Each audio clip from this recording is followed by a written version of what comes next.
Welcome back, fellow time travelers, to another episode of Timeless Sagas. Today, we'll be diving deep into the small yet immensely influential realm of Vatican City. Prepare to embark on a thrilling journey through time that will not only unravel the fascinating history of this tiny, enigmatic state but also shed light on its profound impact on the world as we know it. Picture this, it's the 1st century AD, and the mighty Roman Empire is at the peak of its power. In the midst of this bustling metropolis, a humble fisherman named Peter arrives on the scene.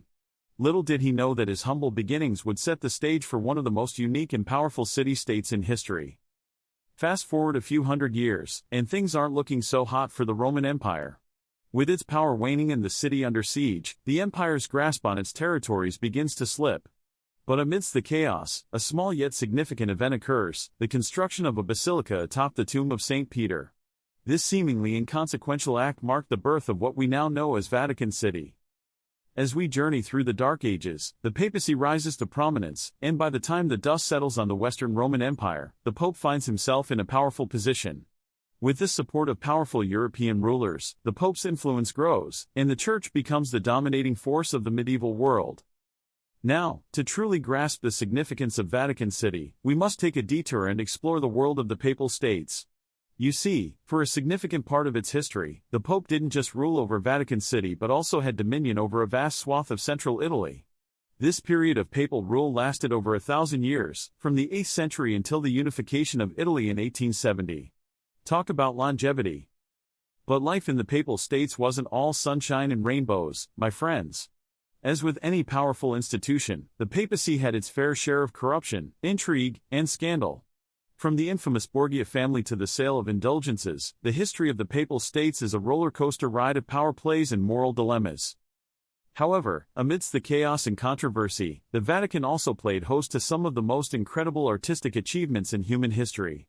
The Renaissance, a period of unprecedented artistic and intellectual growth, saw the likes of Michelangelo, Raphael, and Bernini transforming the Vatican into a living, breathing testament to human creativity.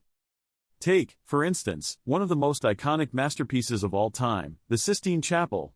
Can you imagine the sheer dedication and artistic genius it took Michelangelo to paint that magnificent ceiling, all while lying on his back, no less? And let's not forget the awe-inspiring St. Peter's Basilica, a symbol of the Catholic Church's might and a shining example of Renaissance architecture. But let's fast forward a bit to the 19th century, when the winds of change began to sweep across Italy. The unification movement, or Risorgimento, sought to bring together the fragmented Italian territories under a single, unified banner. As you might imagine, the Pope wasn't too thrilled about losing his temporal power, and so the Papal States experienced a period of upheaval and uncertainty. Ultimately, the Papal States were absorbed into the newly formed Kingdom of Italy in 1870, and the Pope's sovereignty was reduced to the mere 44 hectares that make up Vatican City. But fear not, fellow history buffs, for this is not the end of our story. In fact, it's the beginning of a new and equally fascinating chapter in the annals of Vatican City. Enter the Lateran Treaty of 1929, a groundbreaking agreement between the Holy See and the Kingdom of Italy that recognized the Vatican's sovereignty and established its status as an independent city-state. With the stroke of a pen, Vatican City was reborn, and the Pope regained his autonomy, albeit on a much smaller scale than before. Now, you might be wondering, how does this tiny city-state function? Well, let me tell you, the Vatican is a place like no other.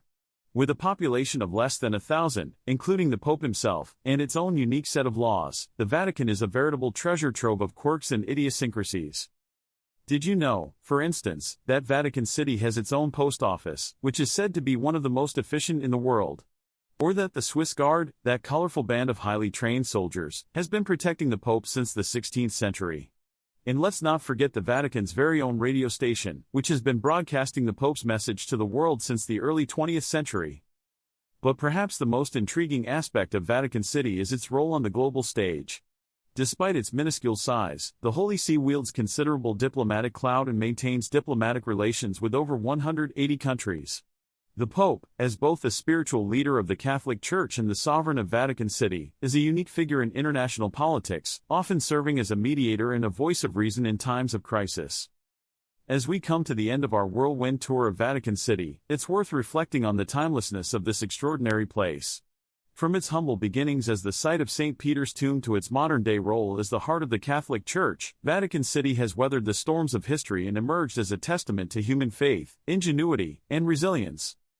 So, there you have it, folks, the enthralling saga of the smallest yet arguably one of the most influential city-states in the world. I hope you enjoyed this adventure through time as much as I did. Don't forget to like, share, and subscribe for more timeless sagas, and until next time, happy exploring.